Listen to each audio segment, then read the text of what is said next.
जय हिंद दोस्तों।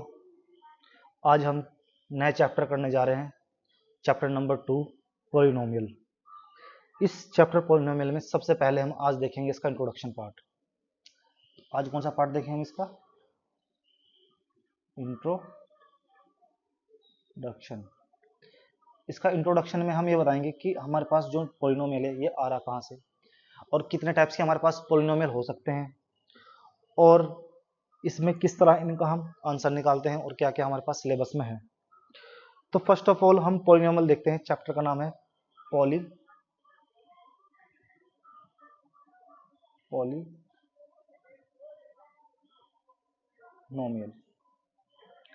इस चैप्टर पॉलिनोमियल में इस पॉली का मतलब क्या होता है? मैनी। मैनी का मतलब है बहुत सारे, तो बहुत सारे होंगे। नोमियल का मतलब क्या होता है? टर्म। हमारे पास बहुत सारी टर्म होंगी जिनको एक साथ प्लस के साथ लगा के माइनस के साथ लगा के जब हमारे पास कुछ एक ऐसा सिस्टम बनेगा उसको बोलेंगे पॉलिनोमियल, मतलब जिसमें बहुत सारी नंबर ऑफ टर्म हो। ठीक है, इसको हिंदी में क्या बोलते हैं? बहुपद बोलते हैं। क्या बोलते हैं? इसको हिंदी में बोलते हैं बहुपद। अब ये जो पॉलिनोमियल होता है इसको अलग अलग तरह से हम क्या करते हैं? डिस्क्राइब करते हैं। फर्स्ट ऑफ ऑल हम इसको on the base of degree के बेस पे इसको हम कैटेगराइज करते हैं और सेकंड नंबर ऑफ टर्म के बेसिस पे। तो जब हम डिग्री के बेसिस पे इसको कैटेगराइज करते हैं तो उसमें हमारे पास निकल के आता है लीनियर, सेकेंडली क्वाड्रेटिक और थर्ड है हमारे पास cubic. Linear polynomial, quadratic polynomial और क्यूबिक पॉलिनोमियल। लीनियर वर्ड का मतलब ये होता है कि उसमें जो x होगा वेरिएबल उसकी मैक्सिमम पावर कितनी रहेगी? 1। क्वाड्रेटिक में रहेगा उसकी मैक्सिमम पावर कितनी रहेगी? 2। और क्यूबिक में मैक्सिमम पावर कितनी रहेगी? 3 रहेगी। और जो लीनियर होता है इसका जो ग्राफ होता है, जब हम x एक्सिस और y एक्सिस खींचते हैं तो उसका ग्राफ एक हमारे पास एक लाइन की फॉर्म में आता है, तभी नाम है इसका लीनियर। इसका जो ग्राफ होता है वो एक लाइन होता है।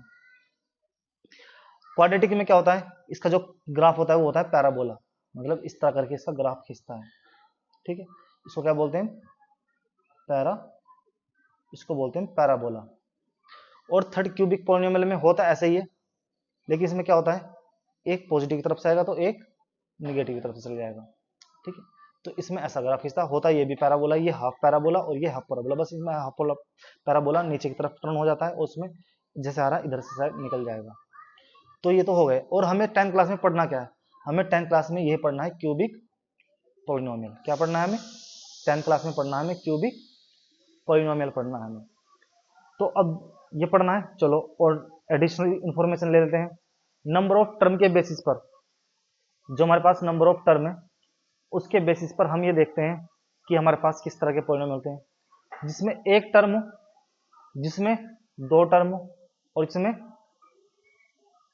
तीन टर्म हो। जिसमें एक टर्म उसको बोलते हैं मोनोमियल। क्या बोलते हैं? Monomial polynomial. मोनो का मतलब था एक, इसको क्या बोलते हैं? बाइनोमियल। उसको क्या बोलते हैं? ट्राइनोमियल।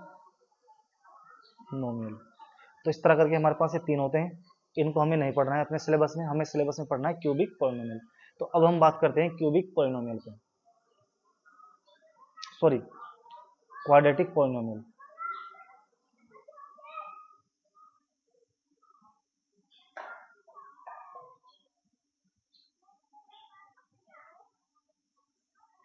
क्वाड्रेटिक पॉलिनोमियल एक ऐसा पॉलिनोमियल है जिसमें जो वेरिएबल है, वेरिएबल की जो मैक्सिमम डिग्री है वो कितनी होनी चाहिए? 2।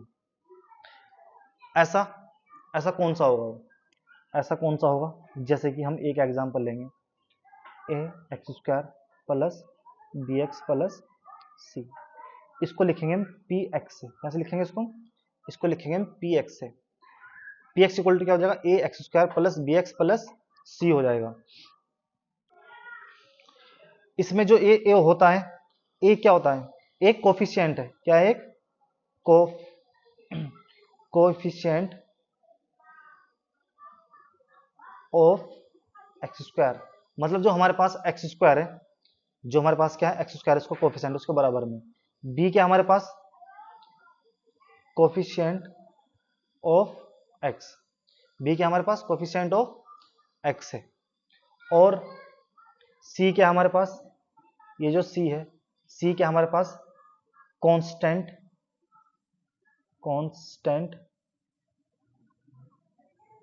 टर्म, ये कांस्टेंट में कांस्टेंट मतलब ये इसका कोई कोफिशिएंट नहीं होता है, बी कोफिशिएंट होता है एक्स का और एक कोफिशिएंट होता है किसका एक्स स्क्वायर का, ठीक है, इनको याद रखना है, इनका भी आगे जाके यूज आता है। इसके बाद हम देखेंगे इसके जीरोज, क्या देखेंगे इसके जीरोज देखेंगे, और इसका ग्राफ देख लेते हैं, पहले इसका ग्राफ देखेंगे हम इसका,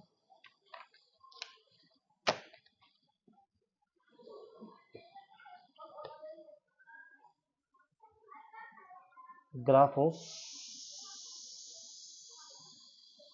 क्वाड्रेटिक पॉलिनोमियल, जो क्वाड्रेटिक पॉलिनोमियल होता है उसका ग्राफ कैसा होता है, तुम्हें बता दूं, जो क्वाड्रेटिक पॉलिनोमियल होता है उसमें मैक्सिमम पावर कितनी होती है 2 होती है, तो उसका मतलब है इसका ग्राफ एक पैराबोला आएगा, क्या आएगा एक पैराबोला, जिसको हिंदी में क्या बोलते हैं पर वलय बोलते हैं। इसमें क्या होता है, अगर ये ऐसे स्टार्ट हुआ तो ये ऐसे निकल के जाएगा ऐसे करके, मतलब इसके सर्कुलर फॉर्म में इसका ग्राफ आएगा, ठीक है। 11वीं क्लास में इसका, जब 11वीं क्लास में जो मैथ है 11वीं क्लास का एनसीईआरटी का, उसके अंदर इसमें डिटेल एक्सप्लेनेशन है इसका, किसमें किस तरह क्या आता है इसका। ये 4 टाइप्स का होता है, ये ऐसे खींच सकता है, या फिर ये ऐसे आ सकता है, या फिर ये ऐसे आ सकता है, या फिर ये नीचे से इस तरह आ सकता है, ये 4 तरीके से आ सकता है। या फिर ये कहे कि ये ऐसे भी आ सकता है, इस तरह भी आ सकता है, और ऐसे क्या ऐसे भी जा सकता है, ये किसी भी जा सकता है, लेकिन ये सिंगल लाइन में नहीं जाएगा। जो सिंगल लाइन में जाएगा वो क्या होगा, वो होगा हमारे पास क्या, वो हो जाएगा हमारे पास लीनियर पॉलिनोमियल, जो हमारे पास एक्स एक्सिस और वाई एक्सिस में सपोज करो एक ग्राफ है लाइन का, ये लाइन है या ये लाइन है, तो ये किसका ग्राफ होगा, ये होगा लीनियर पॉलिनोमियल का ग्राफ होगा ये, ठीक है। ग्राफ हो गया हमारे पास। अब हम देखते हैं इसके बाद इनके जीरोज, क्या देखते हैं zeros, zeros of quadratic polynomial. Quadratic polynomial क्या होता है, P X is equal to A X square plus B X plus C. ये जो इसमें p है, इस p का मतलब होता है पॉलिनोमियल, x का मतलब है x की फॉर्म में, सपोज दैट आपके सामने लिखा हुआ A X square plus B S plus C, तो क्या बन जाएगा, ये बन जाएगा पी एस, क्या बन जाएगा ये पी एस। इसी तरह ये क्या आ गया पी टी बन गया, तो क्या बनेगा ए टी का square plus B T plus C. आप किसकी फॉर्म में लिख लो, एक्स की फॉर्म में लिख लो, वाई की फॉर्म में लिख लो, एक्स की फॉर्म में लिख लो, टी की फॉर्म में लिख लो, लिखा जाएगा ऐसे ही। पहले उसकी पावर कितनी लिखी जाएगी 2, और फिर कितनी लिखी जाएगी 1, और यहाँ पे पावर x की कितनी होती है, अगर तुम्हें बता दूं 0 होती है, क्योंकि जिसकी पावर 0 होती है उसकी वैल्यू 1 इंटू सी और सी आएगा, ठीक है। तो ऐसे क्रम चलता है इसमें, ऐसा एक सीक्वेंस चलता है, पावर 2 फिर 1 और फिर 0। अब इसमें हम क्या देखेंगे कि इसके जीरोज क्या होते हैं। जीरोज क्या होती है, जो हमारे पास जीरोज होते हैं वो क्या होते हैं, वो होते हैं वैल्यू ऑफ एक्स, मतलब x की वैल्यू होती है।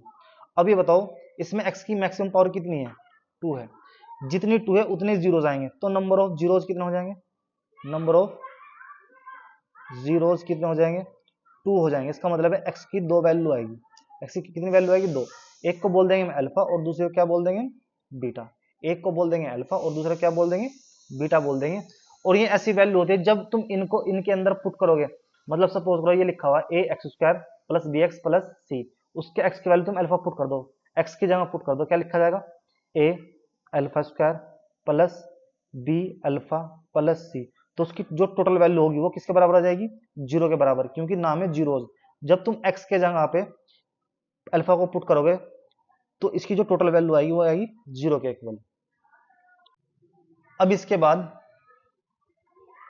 इसके बाद हमारे पास कुछ वेरिफिकेशन होती है इसमें, जब तुम क्वेश्चन करोगे एक्सरसाइज 2.2 में तो हमारे पास आती है वेरिफिकेशन, तो उसकी वेरिफिकेशन देख लो। तो जो इसकी वेरिफिकेशन होती है वो 2 तरीके की होती है। फर्स्ट सम ऑफ जीरोज, मतलब जीरोज का सम होता है वो किसके इक्वल होता है, माइनस बी अपॉन ए। ये बी और ए क्या है, ये यहां से आ रहे हैं कि ये जो ए क्या है coefficient of X square, B क्या है कोफिशिएंट ऑफ एक्स, मतलब जो एक्स के बराबर में नंबर लिखा होगा मल्टीप्लाई में वो बी होगा, और जो एक्स स्क्वायर के बराबर में नंबर लिखा होगा वो ए हो जाएगा। तो minus B upon A sum of zeros. और तुम्हें पता है सम ऑफ जीरोज का फॉर्मूला क्या होता है, सम ऑफ जीरोज को कैसे लिखते हैं, alpha plus beta is equal to minus के बी अपॉन ए, ये हो जाएगा सम ऑफ जीरोज।